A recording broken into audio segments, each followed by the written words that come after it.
overgiving, which is a form of manipulation usually. It's usually to get them to like you or to appreciate you or to think highly of you.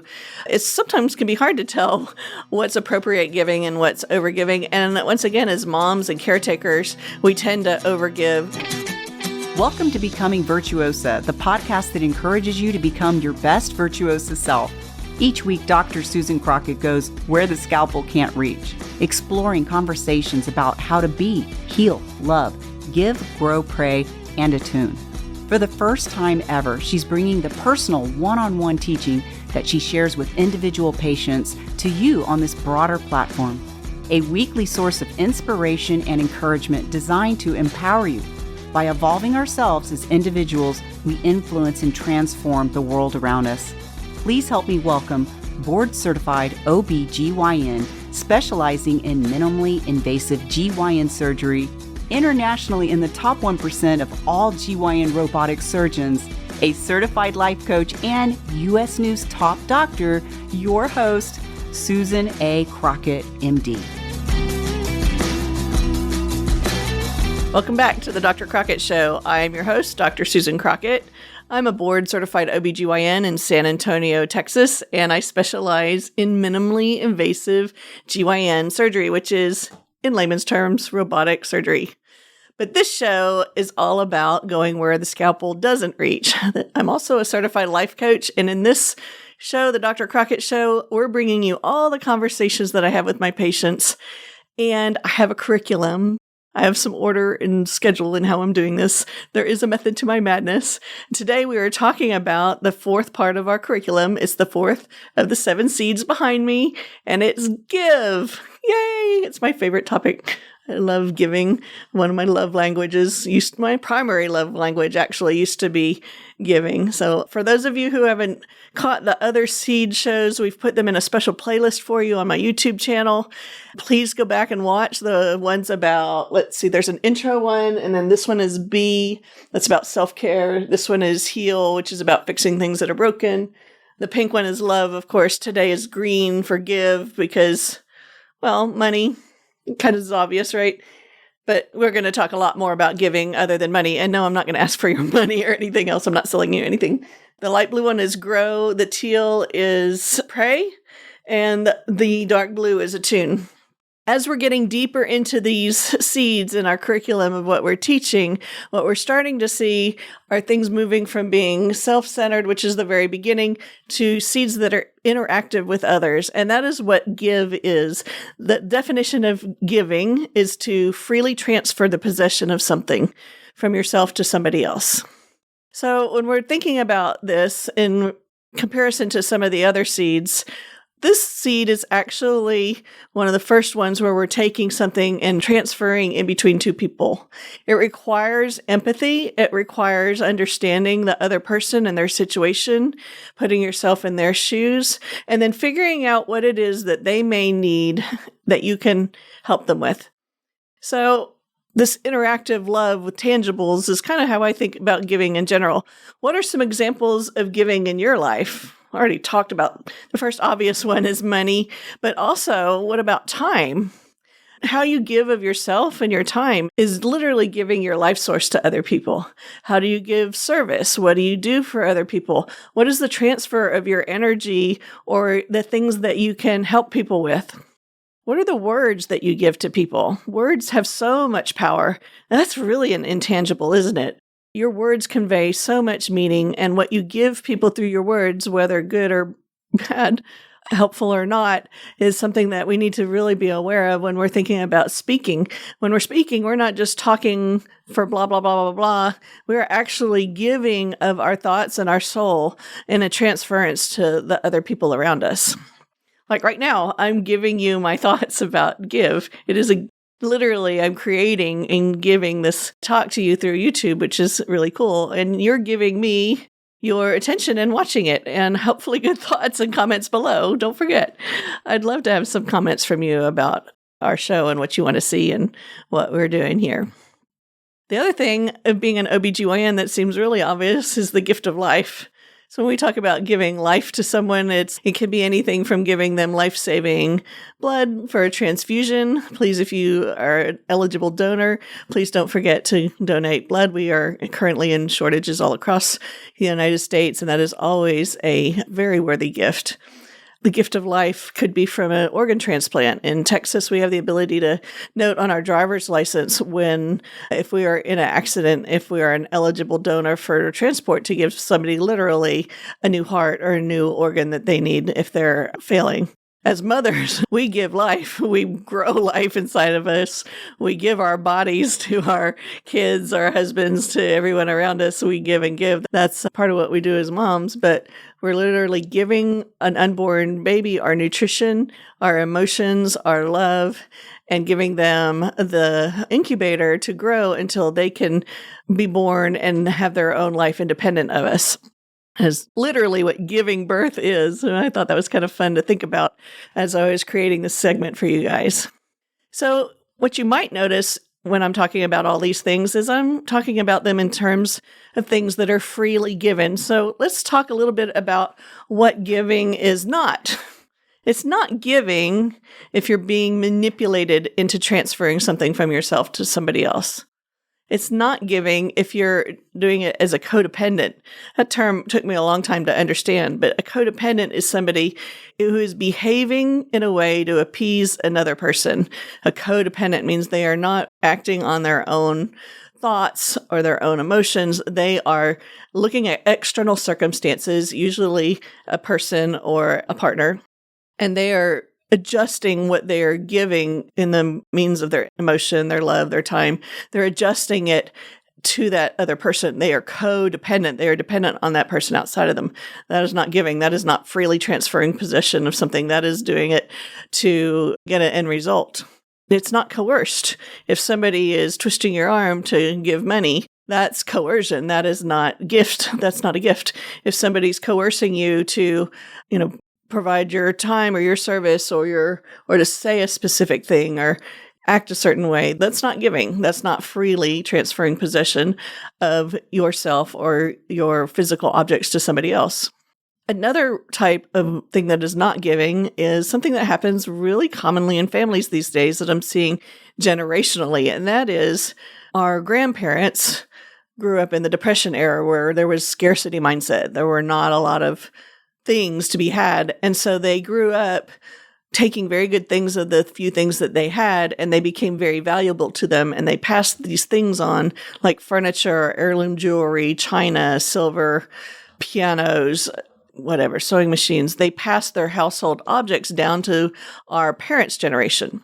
And our parents' generation inherited all those beautifully handcrafted linens and laces and furniture, and they were in a place where they needed it. And a lot of times they integrated it into their household, and then they grew up and they have their own set of possessions.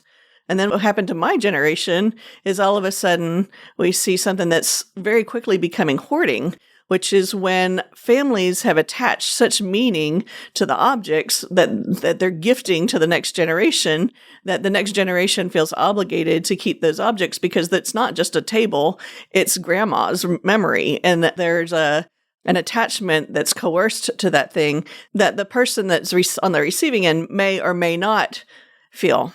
And even if they do feel that attachment, there comes a point where we just cannot continue to take on, all the generations of wealth. So now that our society has evolved to a fairly non-scarcity mode society, we're not in Depression era, we have an abundance of things. Now what I'm seeing in my children is they don't want the china, they don't want the grandmother's furniture, they don't want the fancy silver or the glasses, they don't want any of it. It doesn't mean anything to them. And so when we're thinking about giving, it doesn't do me any good to give my daughter a special brooch that was her grandmother's, unless she really feels like that has some meaning to her also. And meaning can be lots of different things. She may feel sentimentally attached to it. She may also attach financial attachment to it. But giving is not transferring something to somebody else with the expectation that they are going to have the same sentiment or feelings about it. And it's also not giving with the expectation that you're going to ever get it back. This comes in very important when we're talking about lending money to family and friends.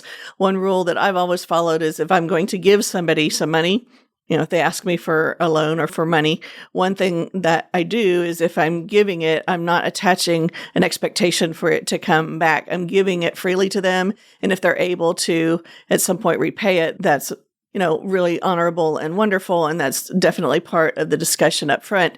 But in myself, I'm not attaching meaning to that gift that I'm giving. I'm not attaching an expectation that I have to have that gift back.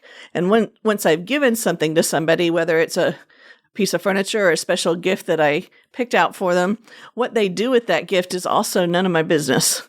And that's a really hard thing for some of us to get through, because a lot of us, especially if we have gift giving or gift receiving as a love language, we're making those physical things or those transfers of energy, we're making them mean something that not everybody else shares in the same way. And so for me to force somebody else to think of the gift that I gave them in a way that I was giving to it doesn't do them any good. So if I pick out a super beautiful coffee mug for my friend Starlee and I give it to her, and I'm thinking of her with, thinking what would she really like? And I'm going to get her something really special and something she'll enjoy. We have all of this wind up and I give it to her.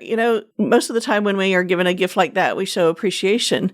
But, in the back, when Starlee gets that cup back home to her kitchen, what she does with that cup really is independent from the emotion and the support that I was transferring to her in the give. That object doesn't have that in it like we like to attach to it. So whether she loves that cup as much as I do or more and fills it with diamonds, or she looks at it and goes, this is the ugliest thing I've ever seen, and trashes it, those are none of my business, and they don't impact the giving that I had in that transaction with her. We need to be good about releasing people from those expectations. Overgiving is when we give more than is comfortable to somebody else. So we need to be careful sometimes about when we decide to give somebody something. Overgiving, which is a form of manipulation, usually. It's usually to get them to like you or to appreciate you or to think highly of you. It sometimes can be hard to tell what's appropriate giving and what's overgiving. And once again, as moms and caretakers, we tend to overgive. Overgiving can be a type of addiction.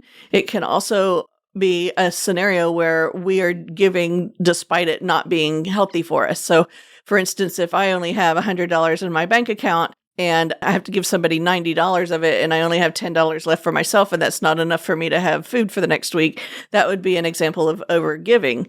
It's easy to explain it with money, but we can do that with all of our resources, our time, our energy. So if we are giving to the point that we are harming ourselves, that's called overgiving, and that's not a healthy form of transferring possessions freely to somebody.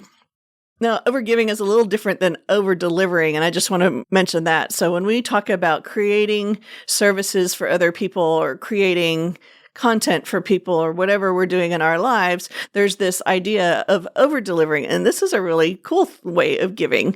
That means that when you're doing something for somebody, you're giving more than was contracted for. You're not only providing what you promised to provide them, but you're going that one extra step further to make it even better for them. And so I really think that to be able to walk that line between appropriate giving, contractual giving, overgiving, and over-delivering requires us to have a lot of awareness and insight and empathy. And that's kind of getting into the last seed, which I haven't hit too much yet, but that's the attunement seed. That's the figuring out the alignment, where we are in alignment with ourselves and with others. And we're going to overlap these two topics between giving and attunement when we get to the seventh seed, which is that attunement. One last little thought I'm going to leave for you, and I thought this was kind of fun just because I like double entendres.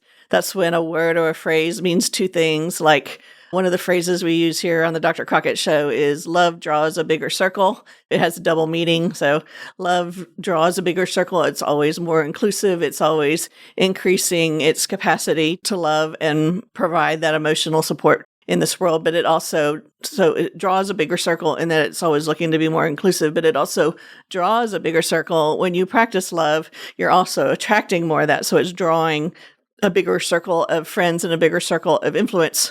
So I love that as a double entendre. I think this word give also is kind of a little double entendre. Can you think of what the other meaning of it is? It's something that we've talked about here on the show before, and it's really important for the second seed, which is healing. I got it. And that is resilience. The word give also means to bend without breaking, or to have resilience. Like the tree gave in the wind, the branch swayed in the wind, it had resilience and give. I really love this because in a world that's so often black and white, it's really a great thing for us to practice not being so rigid, like a branch that would break in the wind, but to be more like the willow tree and learn to bend with the breezes and bounce back, to have that resilience. That practicing of giving without breaking, that having give or resilience, is part of what moves us forward through difficult times and helps us grow as human beings. So I just wanted to leave you with that thought. And along those lines, I was reminded of one of my favorite songs. For those of you that have listened to the podcast, that's the audio version of the Dr. Crockett Show. It's all over like Google, Spotify, and Apple Podcasts. It's called Becoming Virtuosa. And I did that podcast through COVID in 2020. And then we were adding on to the show from the Dr. Crockett Show. But when I was doing the podcast, I always did a thing at the end of it, which I'm thinking about bringing back. Y'all let me know if you want me to do that. But I used to always ask my guests what they were listening to, what they were reading, and what they were watching that week. And we always tagged that on to the end of the show. That was kind of fun. So this kind of reminded me of that. Brandi Carlile has a song called Before It Breaks, and the lyric kind of goes, let it bend before it breaks. And it's all about talking about going through difficult times and learning how to have that resilience and not just breaking when things get difficult, but learning that ability to sway and move and bounce back. So I want y'all to think about that this week as you're thinking about giving and moving through your life. Think about what you have to give and what others give to you, and just enjoy that transaction and the love that's freely given between each other. I hope you have a wonderful week, and remember to like and share and subscribe to the show. Thanks for helping us grow, and I will see you next week on the Dr. Crockett Show. Bye. Thanks for listening to this episode of Becoming Virtuosa. To learn more, come visit us at drcrockett.com. That's drcrockett with 2 T's.com. Or find us on YouTube for The Dr. Crockett Show. If you found this episode helpful or think it might help someone else, please like, subscribe, and share. This is how we grow together. Thanks, and I'll see you next week. Love always, Sue.